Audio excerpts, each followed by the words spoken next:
All right, that was a fun start, right? Wonderful. Good morning, everyone. A little spacious here, I know that will make sense shortly. But we are back into the practices. Practice number 5, walking the Christian path generously and hospitably. There we go. There it is, right there. And so what we've been doing this series is I've been bringing along some friends to help sort of reflect on the practices, and this morning, that's exactly what we're going to do. First of all, though, you have a card in your hand. I hope that you will fill that out, and as the reflections are going on this morning, teaching going on this morning, that you would reflect on that, leave that behind to help us out as well. I hope you will also check out Carrie Ann Eby's art out in the foyer there. It's just gorgeous, and I think you'll find her reflections really helpful on creativity, which was last week, but I think it also ties into this week as well, so make sure to check that out. But this morning, we have some friends who are going to reflect on generosity and hospitality, and to start that, we're actually going to do something a little bit different that we don't do very often here.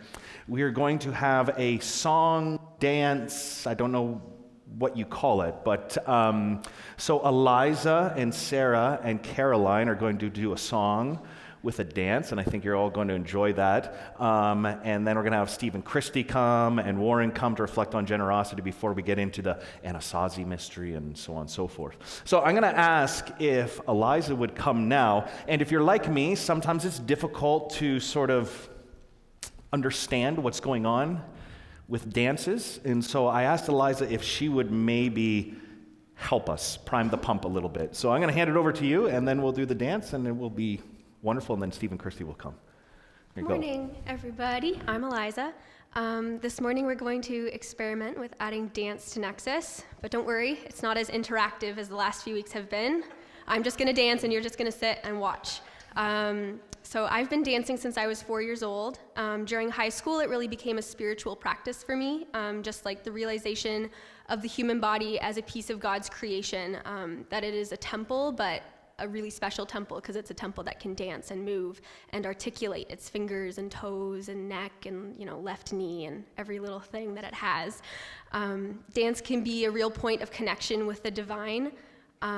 To perform, but also to watch as a meditation on what 4 limbs and a head can do, the capacity of joints and muscles, and that capacity is given by the Father as a gift to be enjoyed and to be celebrated.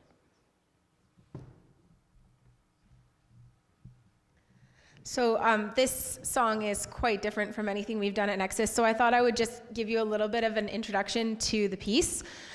It was written as a part of a song cycle titled Myths and Hymns by a composer named Adam Gettle. The cycle was inspired both by Greek mythology and by a chance encounter with an old Presbyterian hymnal found at a used bookstore. Its pieces speak of a longing to transcend earthly bounds and find a connection with someone or something greater. This particular piece, called Migratory V, evokes the image of birds flying in formation as a means of expressing mankind's need for one another. In V formation, birds take turns supporting and being supported, allowing them to travel greater distances.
A single voice in whispered prayer can only pray to travel there. But all as one, we sound the everlasting sound and sing our salvation. Aloft and in formation, a migratory bee. How wonderful if that's what God could see.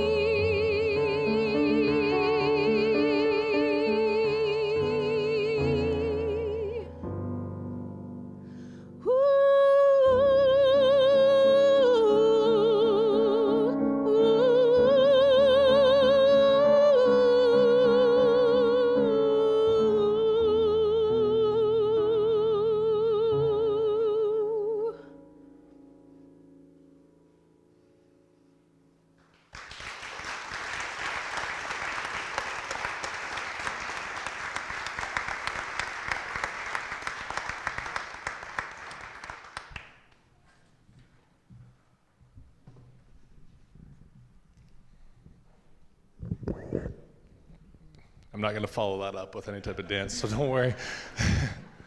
All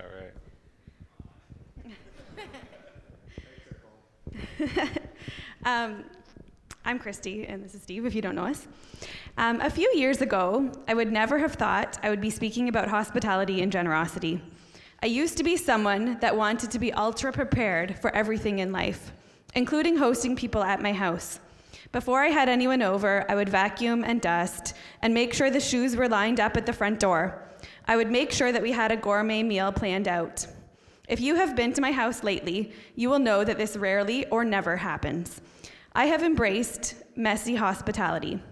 Part of this is because of my stage of life. If you come over, there will likely be toddler toys scattered everywhere and leftover crumbs and spills on the kitchen floor. Part of it is also a choice. I have decided to let people into all parts of my life, even the messy bits where things don't always line up easily. And part of it is the spontaneous person that I'm married to, and the phone call I get after work, while I'm still at work, saying that people are coming for supper, but don't worry, we are ordering pizza. And all I can think of are the dishes still on the table from breakfast, and the fact the floor hasn't been swept in way too long, and are there pee splatter marks on the floor in the bathroom. When I get home late from my meeting, there are friends and pizza waiting for me. And the evening is fun, and the conversations are great, and no one cares that there are crumbs on the floor and too many shoes at the front door. It is hard to live out hospitality, but I think community is built when we let people into our lives and homes and share meals and details about our lives together. This is easier said than done. I still get nervous inviting new people to my house and still think of lots of excuses not to have people over. But it is how we become closer to others and is something intentional I believe we all need to do. Steve and I have chosen to try to live this out, and as we reflected on this, we recognized that all of our grandparents were hospitable too. Steve remembers Sunday dinners at his grandma's house, where there was a different family from the church there every week. At his grandma's funeral last year, people came up and said, "You don't know the impact your grandparents had in my life. They were the first ones to welcome me to this city and made me actually feel like part of the family when they welcomed me to their home, not just on Sundays, but also on holidays." I remember how my grandparents would open their door to anyone who needed a place to stay, even though their house was so small they would sleep on the couch. I have come to realize that having more stuff doesn't make you more hospitable or more generous. In the case of my grandparents, or even my friends in Uganda, it is often those with the least that are prepared to give and help others the most. Hospitality was something modeled for both Steve and I growing up, and while it is still a struggle for us sometimes, we are committed to trying to live hospitably and generously. Sometimes, though, the bigger struggle for us is not giving these things, but being on the receiving end.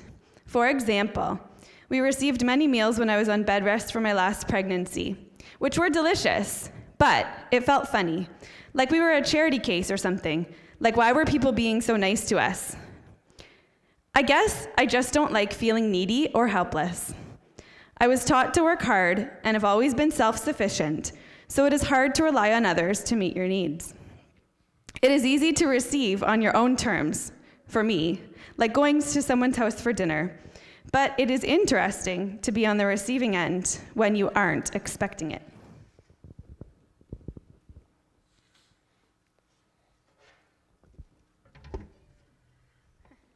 Yeah.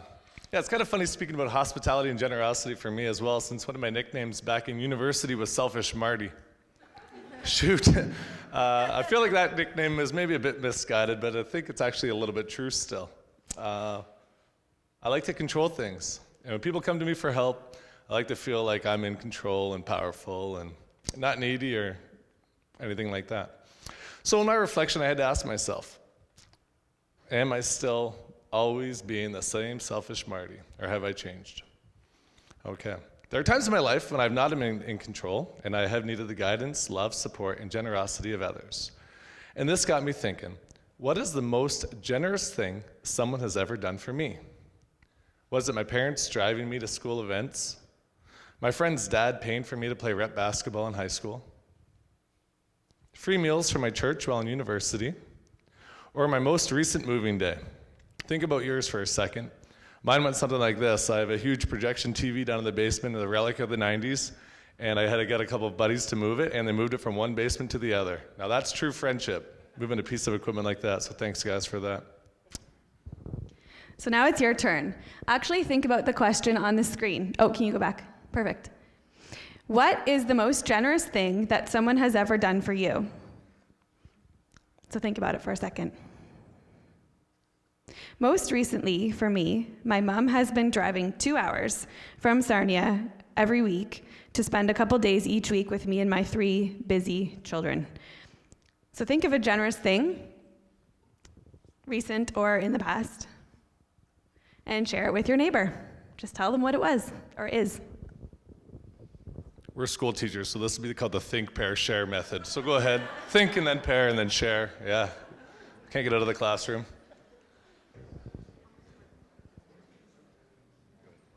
All right, so this week, to go on this challenge, I guess it's like a thinking challenge. Now we want to make it like a doing challenge. So tell the person that was generous towards you this week that what they did actually had an impact on you. So in my case, I have to actually tell my mom. I think I've told her that it's very generous of her to drive and spend her time with me and my 3 somewhat busy children. But yeah, so hopefully you can do that this week. You can actually tell that person they had an impact on you. All right, so where do these generous tendencies come from? That's what I would like to think about. I know it's supposed to come from within, right? There's supposed to be a renewing of my mind and things like that. But for me, it actually comes from competition. I like to compete, which is, I know it's wrong. As I wrote it, I'm like, this is not the right approach to giving or to thinking generously. It's supposed to be very internal and things like that, and that's what a good Christian should do. But I guess I'm not a good Christian. Shoot. You see, for me, I'm always impressed when I hear stories of generosity, or if I see stories of generosity, right? So when I see or hear those things, I'm like, oh, I should do something.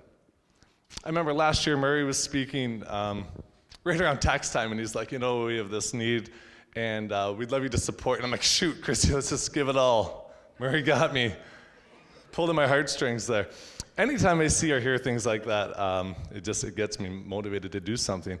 But I guess I get a little bit conflicted in that approach because I know, just looking at the Bible, in the book of Daniel, chapter 6, Daniel prayed at an open window, and it was like, oh, look how great he is. He's praying, and people know he's praying, and that's awesome.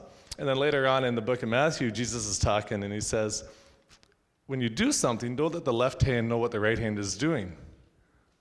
So what's it supposed to be? Or later on again in Hebrews, where people are commended for the great things that they did in their lives. I think for me, it's elements of both. Sure, you don't want to show off what you do, but at the same time, if no one knows what you do, How do other people follow along? I know here at Nexus, I have seen tremendous displays of generosity. From those who set up and take down each Sunday, to those volunteering their homes for boomerang groups, to the leaders in Nexus Kids, and I know there's many more out there as well. But for me, seeing these people in action motivates me to want to do more, or give more, or do something else, just a little bit more. Sometimes I feel there's more I should be doing within the church, but then I don't want to be so wrapped up in church that I don't have time for my friends or my family who's out of town. Being generous has to incorporate some sort of compromise. I like the saying, you can't help everyone, but everyone can help someone. The summer Nexus events are always a blast, and the generosity of the hosts make this a spectacle of which there's no other. Who could forget all the kids jumping with Brad into Jake and Judy's pool, or the wine and food at Jenny and Warren's house, or even just sitting around the campfire at Mike and Katie's. And those are just the events that I could go to in the summer, and I know there's many more events and hosts out there. Our group here at Nexus is blessed with so many generous people, and I think it's important for you to go out of your way to let these people know here within the church what they've done or meant in your life. So what exactly would I be willing to give up if living as a hospitable, generous person were important to me? I've decided that I can develop a culture of hospitality within my home. I love having people over and playing games and eating, but I have one rule. Don't bring drinks over. Mike Miser, you're the exception to this rule. I like when he brings drinks over. No one else, please don't bring drinks over.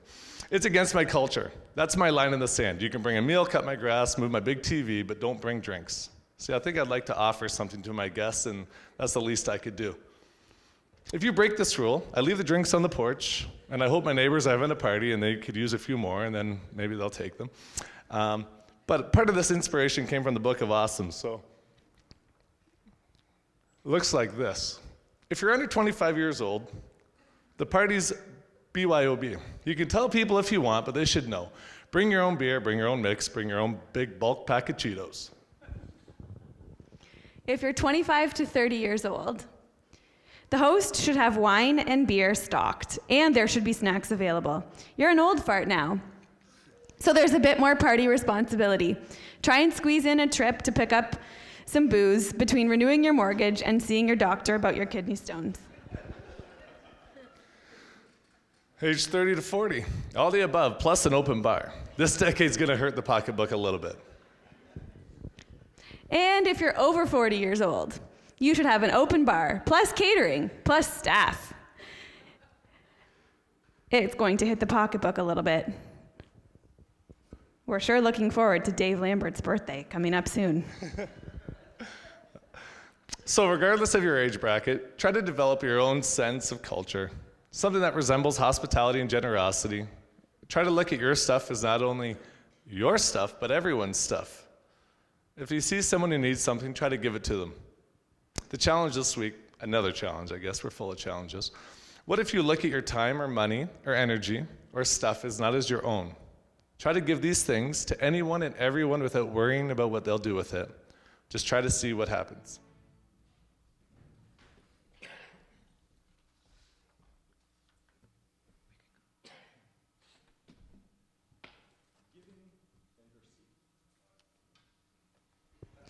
Thanks, Steve.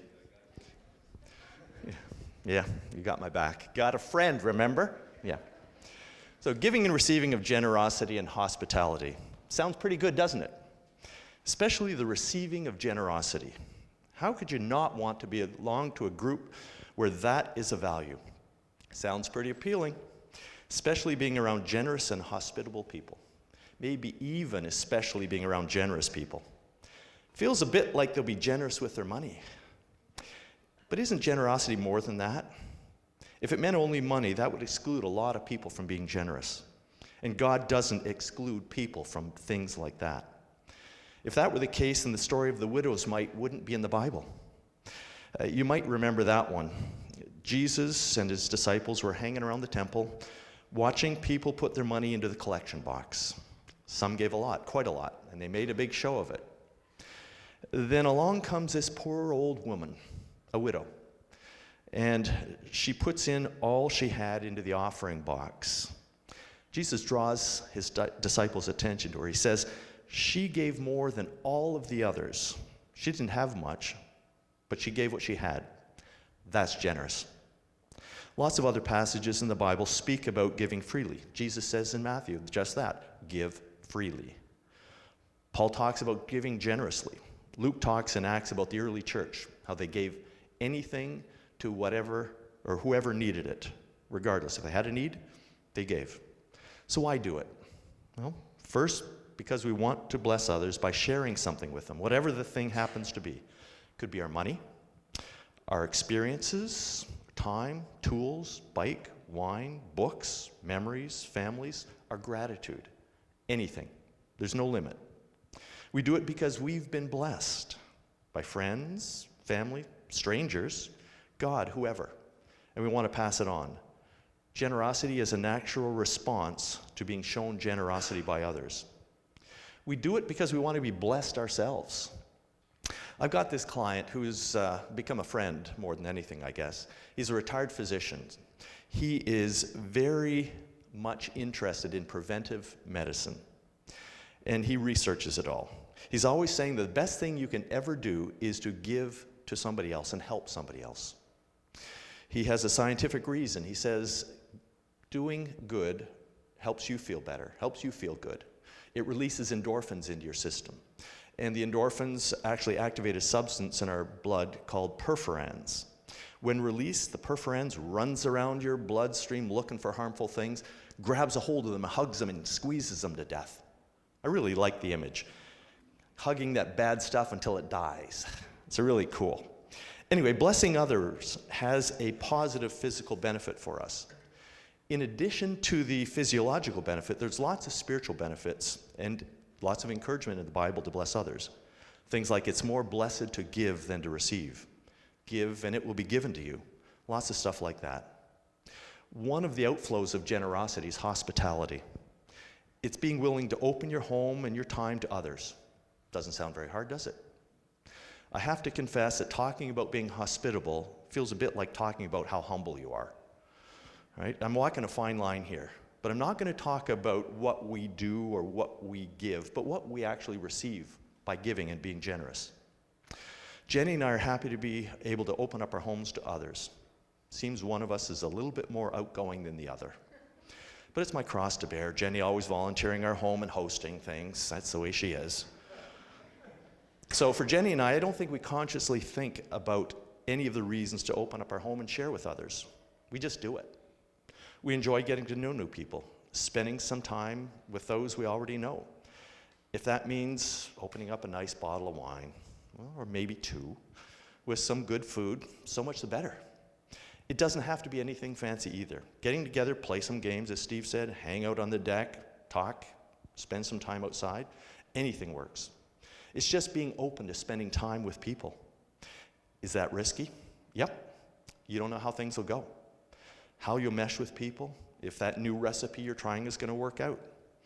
I remember the first time we had some people over to our place, a couple that I'd known for a while. We were just getting to know them a little bit. I'm sure nothing was said. We said, come on over at 7:30, but we had no conversation about what we would be doing. We invited them for 7:30. They came over expecting dinner. We had snacks and wine. Snacks and wine came out. And they showed great restraint. It was surprising. Until they realized there weren't no dinner coming. They just jumped on all the food they could get. It was like they hadn't had anything to eat since lunch. Couldn't believe it. So again, just note, they should have clued in that there was no dinner coming when they didn't smell anything. But, okay, we'll leave that with them. Anyway, they're good friends now, and we still laugh about that one. And hearing Steve and Christy talking about getting your house ready reminded me of another story. We were having another couple over. First time we'd ever really spent any time with them at all. We told them to come over at 7:30, getting the house cleaned up. The vacuum's out. We hadn't vacuumed yet. Cleaning up, doing everything we needed to do. 7 o'clock, knock on the door. Guess what? They got the time wrong, half an hour early. They come in, vacuum cleaner everywhere. Oh, you were clean. Can we help? Well, maybe. Again, didn't work out exactly as planned, but we ended up being good friends with them too. So they don't all work out, but that's okay. A pastor I know once did a series called Closer to Almost Being There. Jenny and I are by no means where we should be in terms of generosity or hospitality, but I like to think that we're closer than we were. We're not there by a long shot, but we're closer to almost being there. We'll just have to keep on trying. And if anyone wants to practice their hospitality, we got a few dates open on our calendar.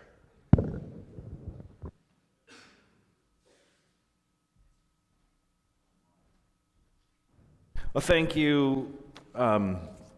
Thank all of you for sharing. Thank you, first of all, Eliza, Caroline, and Sarah for culturing us a little bit. I think we could use a little more of that at Nexus, so like we got some cultured there. And the reason I asked Stephen Christie and Warren to share is because they've modeled for me so many times what it means to be generous and hospitable, and I thought I'd have them share first because I'm not going to talk out of a posture of someone who does generosity and hospitality very poorly. It's not my cup of tea, and yet it's been modeled to me by so many people here, and so I'm coming at this morning wanting to share with you why I do hospitality and generosity poorly, and hoping that you will resonate with some of my struggles. You see, part of me sort of begins here. Why? Why is it so important to be generous and hospitable?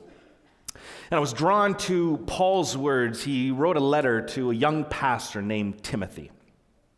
And he's sharing his wisdom with Timothy. He's telling him how to sort of learn the ropes of what it means to lead a church community. And Paul says this to him about the people in the church, and I think it's telling in this regard. It starts out this way. Command those who are rich. I want to pause there for a second because when I read scripture, here is what generally happens to me. When I encounter a line like this, I tend to think, excellent, perfect. Preach it, Paul, to the rich people. Give it to them. Let's here lay the smackdown on the rich people. The weird thing is this, is whenever I read about the rich people in scripture, I never consider myself rich. That's not my problem. A lot of times going through life, I just never consider myself rich. I certainly don't feel rich. But for this morning, let me ask this of you. Let's just assume with this passage that we're all, or many of us, are under the umbrella of rich here.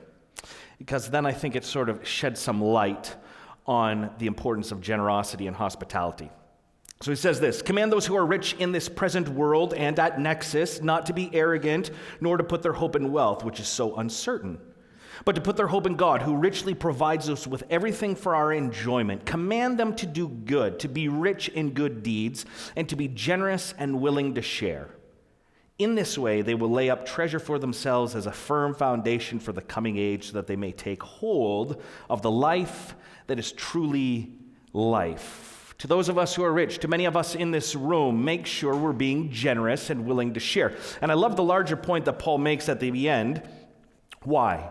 Why do we be generous, practice hospitality? Why do we share? Because essentially what Paul is saying this, particularly in the last line, is this. Living generously is the best possible way to live.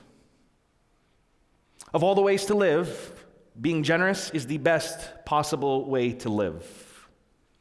But for me, can be convinced in my head that it's the best possible way to live, but I find it incredibly difficult and hard to live that way. Why? Well, back to the Anasazi. I think they draw it all home for us. Drought and violence. If you've been following along with this series, we've been unpacking the ancient mystery of these people from the 13th century. They mysteriously vanished. And what we've discovered so far in the series is that right before they vanished, their world had gone to hell. There was a severe drought in the region, no food. Food was scarce. People were starving, and it turned into brutal violence. Their world had become incredibly violent. Archaeological evidence suggests that entire settlements and towns had been massacred. And so before these people disappeared, what we know is that food was scarce and enemies were everywhere. And it was a harsh and hostile world. The question is, how do you live in a harsh and hostile world? What do you do? How do you respond when resources are scarce and the threat of thievery is everywhere? What you do is this: you hoard and you hide. What archaeologists have discovered is this: the 20 or so years before their Great Vanishing Act, it seems as if the Anasazi became obsessed with hoarding and hiding. We've already seen that with their cliff dwellings. But one of the most prominent techniques that the Anasazi used for hiding was to build what they're called granaries. And granaries are simply these round things that they stored food in: corn, seeds, other things that would not perish if they were stored well in granaries. They built them in places that were so inaccessible that to try to steal from the Anasazi, you would have to risk your life. I mean, take a look at where some of these granaries are placed. I've put some arrows on some of them because it's hard to see them. Sheer rock face, we're storing our food in the rock face. Next slide. Hey, honey, could you get some corn? All right, I'll be right back. I just have to rock climb. Or next one. I could only get this one with the book title on it because it's a great book, but look at that place where they're storing food. I mean, this is insanity to me. Don't get our food. We're going to make it so hard for you to get, we're going to hide it so you can barely see it. If you do spot it, you will have to rock climb, risk your very life just to get some corn from us. I mean, no wonder these people have a reputation as being history's greatest rock climbers. This is crazy. And living in their world, the world of scarcity and violence, I think it makes a certain sort of sense. Let's hoard and hide. Because here's the thing: if you live in a world of scarcity, if you live in a story of scarcity, this is always the way the story plays out: hoard and hide. But here's the thing: we don't live in a world of immediate danger or scarce resources, and yet we so often find ourselves trapped by what I would say call a scarcity mindset. And over the years, I've come to think this is one of the greatest challenges, I think, to spiritual formation, particularly to generosity and hospitality. It's a scarcity mindset. Here's how Brené Brown describes scarcity in her book, Daring Greatly. We get scarcity because we live it. Scarcity is the never enough problem. Scarcity thrives in a culture where everyone is hyper aware of lack. Everything from safety and love to money and resources feels restricted or lacking. We spend inordinate amounts of time calculating how much we have, want, and don't have, and how much everyone else has, needs, and wants. I believe this is a massive, massive challenge for our day and our age. Instead of living into the Christian path, living into the Christian story, so often I think we're tempted to travel the scarcity path, live into the scarcity story, which tells us always this: you are not enough, and you don't have enough, and the things you do have are not good enough. And when we live into this story, travel this path, our propensity is the same as the Anasazi: hoard and hide. For many of us, I think our primary struggle in life is feeling like we don't have enough. And here's the thing: when you feel like you don't have enough, being generous or hospitable is an incredibly hard practice. And what I want to do is highlight ways the scarcity story makes it hard to be generous and hospitable. I'm going to share my own struggles here, because I find this practice of perhaps all we've talked about, I find this one very, very difficult. And I hope by sharing my own sort of struggles that maybe you can identify with some of that. So let's start with the most awkward of them. Let's talk about money, because that's always fun. But the scarcity story is so often at play with money. I mean, if I were to ask you, I won't ask you to put up your hand, but if I were to ask you who here has enough money, I would be shocked if more than a few of you put up your hands. Who has enough money? We never have enough money.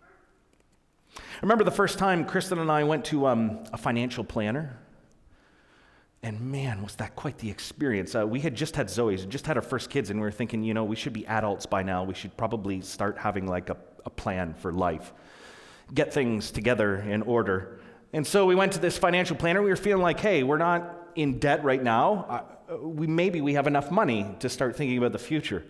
And this experience with the financial planner was just so deflating. The first question he asked, sit down, what are your for the future? First thing was, do you have life insurance? Does anyone here sell life insurance? Don't tell me if you do, actually. Don't tell me if you do. Do you have life insurance? You could die. You want to leave money behind for your family. We're like, no, we don't have life insurance. Okay, so we're going to have to pay for that. And then, of course, there's the option, right? You can have the I care moderately about my family option, or I really love my family.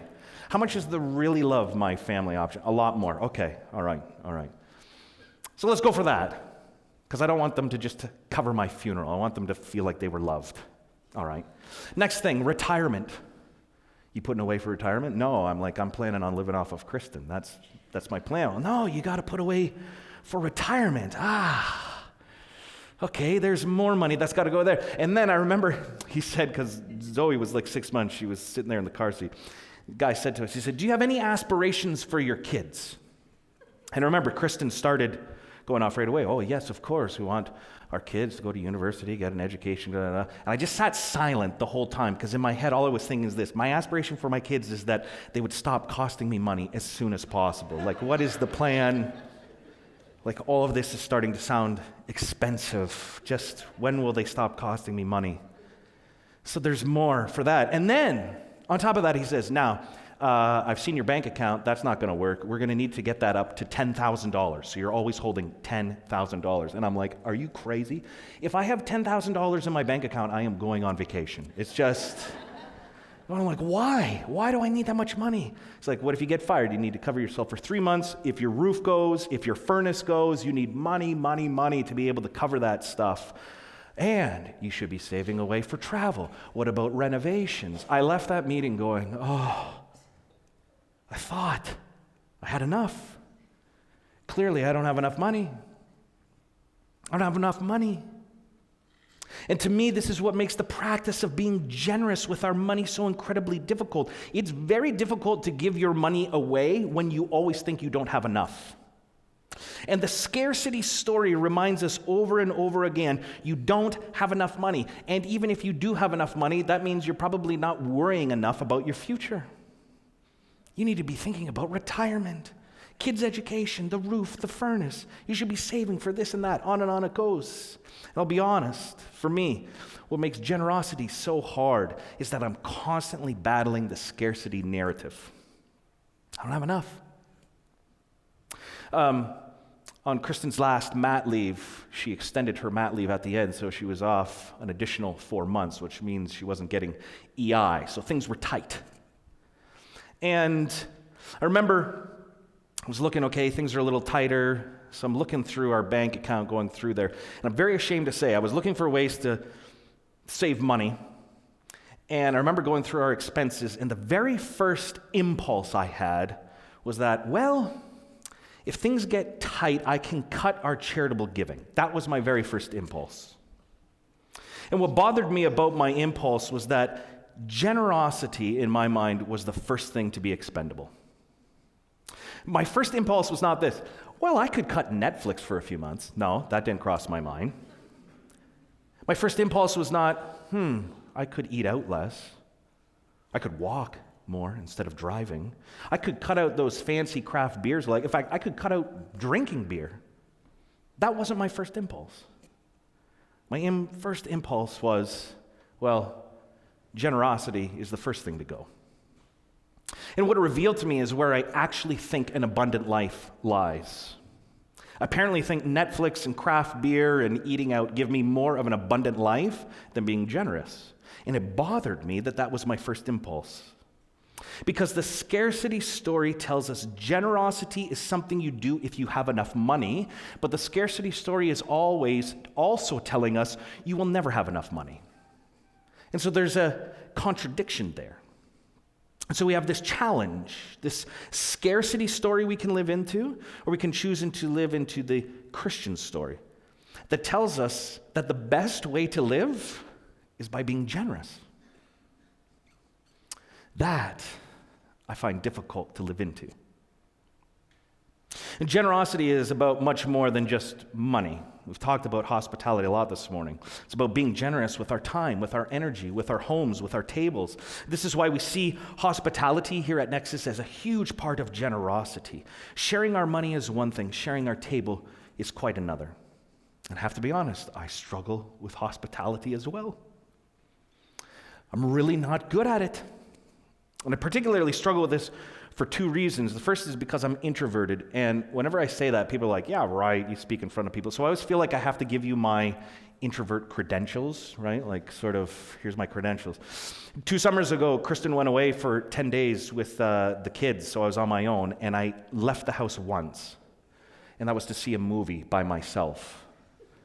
And it was the greatest 10 days of my life. It was just, man, I really entertained myself the whole time. It was just great. I'm introverted. Or I was just telling some friends yesterday, if I have a Friday or Saturday night open, available, my first impulse is never would it cross my mind to pick up the phone or email someone and say, hey, what are you doing tonight?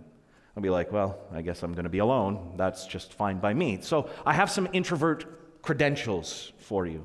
But this is a challenge for me with hospitality. Because here's the thing, and I'm preaching as one of us introverts. But here's the thing. Introverts, we have to stop hiding behind our introversion as an excuse for not being hospitable. Because let's be honest, introverts, some of us use it, I use it, as an excuse to not be generous with our homes and our time, and we need to call that for what it is. It's an excuse. Second, I find hospitality hard because I'm ashamed of my home at times. If you come to my home, the floor is crooked. You put a ball on the floor and it just it rolls. It's crooked. Things are falling apart. If you use my bathroom, if you need to use the bathroom, you will go into the bathroom and there's a washer and dryer right beside the toilet. So the running joke is, hey, could you do some laundry while you're in there? It's getting old. Well, the reality is this. I'm a bit ashamed of my home.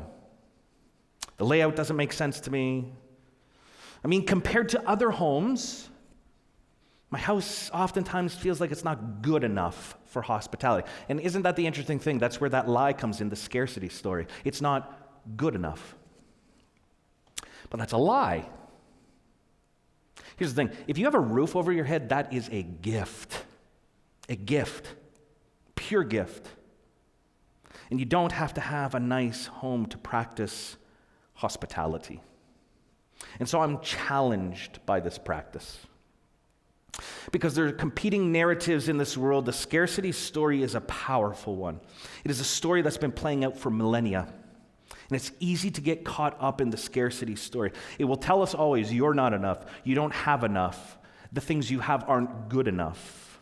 And it's a story motivated by fear and shame.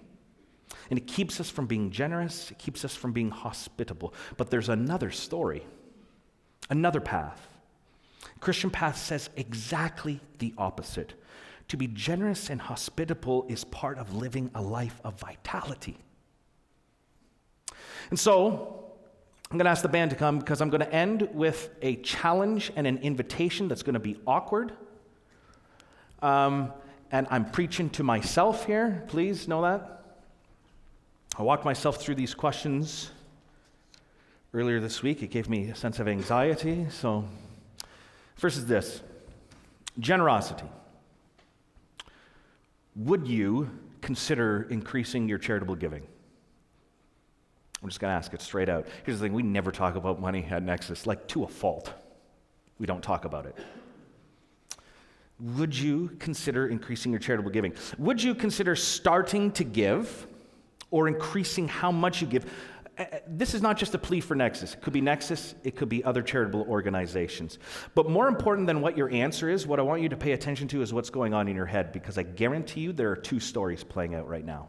Because anytime somebody says to me, hey, would you increase your giving? The scarcity story goes in and I go, oh my goodness, are you kidding me? No, I don't have enough money. I don't have enough money. Oh, I start to get stressed out. And I don't doubt that in your head right now there are two stories playing out as well. One saying, I don't have enough. And the other one saying, but to be generous, that's what it means to really live. Second, hospitality. Would you consider having someone you don't know that well from Nexus into your home? And again, pay attention to the narrative going on in your head. Oh, geez, that's going to be awkward. There is a number of people here who model hospitality well. hope it's okay that I mentioned, Todd and Melissa have a great practice where they invite a couple that they know quite well over with a couple that they don't know as well. So it's not just like a first date. It's, hey, okay, if conversation is horrible, I know these people, so that can go well. Would you consider opening your home, opening your kitchen tables, your living rooms, and having someone over from Nexus you don't know that well? There are two ways to live. The scarcity story, which will always tell you you're not enough, you don't have enough, your home, your kitchen table isn't good enough. But then there's the Christian story. It says, do you really want to live? Like really live? Like live the best possible way? If so, that it's going to include the practices of generosity and hospitality. And I'm going to have to wrestle with that and think about my own answers, what I'm going to do going forward with that, because it's not easy for me, but I'm going to lay the challenge at my feet and all of our feet as well. I hope you'll consider that. And why don't we close with, what, are you good for time? 28? We're good. And so we'll do this song, and then Katie's coming up with a quick announcement. All right? So I'll leave that with you. Go in peace. Hopefully you join in on the song as well.